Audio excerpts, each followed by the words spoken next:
অন্তর্বর্তী সরকারের সময়ে বিসিবির দায়িত্ব নিয়ে দুর্নীতির বিরুদ্ধে জিরো টলারেন্স ঘোষণা দেন ফারুক আহমেদ। তবে তাতে কাজের কাজ হয়নি খুব একটা। পরিচালকদের রোষানলে পড়ে উল্টো নিজের পদই হারান সাবেক এই অধিনায়ক। বিগত সময় যেখানেই দুর্নীতি হয়েছে সেগুলোকে কিভাবে এবার বিসিবির দুর্নীতি খুঁজতে পাশে পাচ্ছেন যুব ক্রীড়া প্রতিমন্ত্রীকে।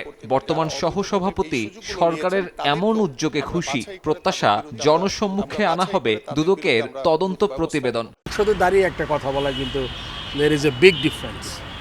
আমার মনে হয় সে মিন করেছেন, এবং যদি কোনো অ্যানামলিজ হয়, যদি কোনো কিছু হয়ে থাকে, তাহলে এটা জনসম্মুখে আসলে ভালো। দুর্নীতি যদি না হয়ে থাকে, এটাও তাদেরও ক্লিন চিট পাওয়া দরকার।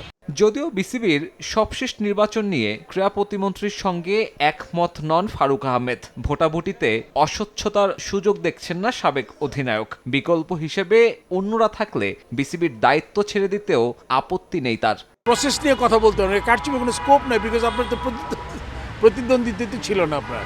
সো সেই দিকে বিবেচনা করলে আমার মনে হয় যে একটা ইলেকশন যেভাবে হয় সেভাবেই হয়েছে।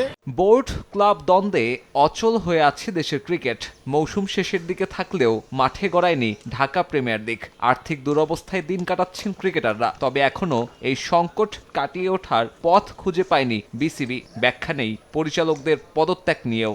দুইটা চিঠি আমি দেখেছি, তারা পরিষ্কার লিখেছে তাদের ব্যক্তিগত কারণে যে কেউ যে কোনো সময় পদত্যাগ করতে পারে। মেনলি খুব ইম্পর্টেন্ট টপ প্লেয়াররা খেলে, আপনার থার্ড ডিভিশন আছে, আবার কোয়ালিফাইংও রয়ে গেছে। সো এগুলো নিয়ে আমাদের এখন আলাপ হবে, আলাপের পর আমরা বুঝতে পারবো কী করতে যাচ্ছি আমরা।